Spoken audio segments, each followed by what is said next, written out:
could we at least talk about what's happening in the US when it comes to now the history? That is the second impeachment of a now former president in Donald Trump. But the whole thing that's actually on the line is if he gets convicted in the Senate and 2/3 would need to vote that way, he would never be able to run for it again.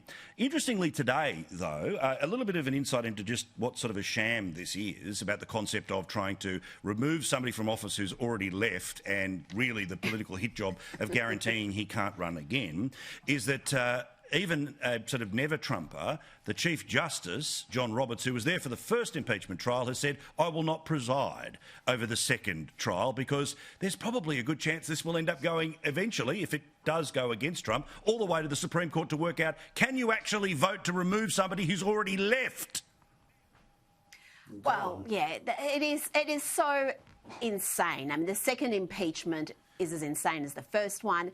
And at a time where Americans are crying out for their politicians to be focused on the job at hand, giving them some COVID relief, which was denied them throughout 2020 because they didn't want to give Trump any sort of a advantage by issuing checks that people desperately needed.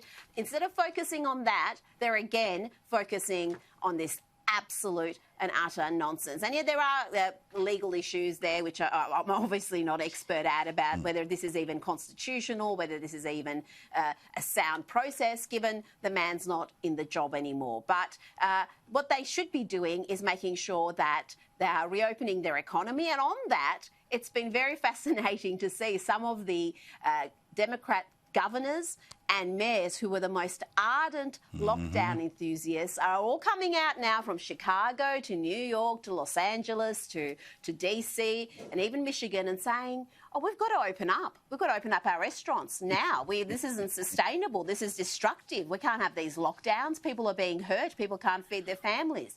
You mean the stuff that Tony Abbott was ranting about? Yeah, the stuff Tony Abbott's ranting. If anybody said that in the US a couple of weeks ago, they'd be called a granny killer and a COVID denier. But now the very people who made that debate, seem taboo, are embracing it and saying we've got to open up. And thank God, it's overdue. I mean, Barnaby, if the bloke has, if the purpose of the impeachment is to remove a clear and present danger, but the danger has left the office, is no longer in any capacity to do harm, don't you just censure them rather than say, and you can never come back? It's so insane. It's like, we insist you get off the train, but I'm off it. We absolutely insist you get off the train right now. I got off at the last station, mate. Well, we're going to take the train back and insist you get off it. I'm off the damn train. I've got off the train back there, right? It's all over.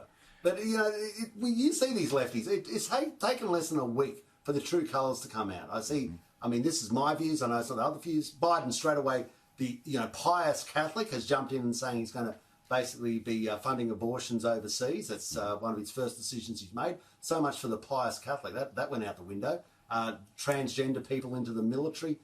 If you look in the background, all of the left agenda comes swimming in. And what I worry about is we need America to be strong, to be an absolutely strong bastion for our own protection here in Australia. And what I see here is he's just been absolutely run over by the radical left, and they are now running the United States of America, and that's a bad day for all of us.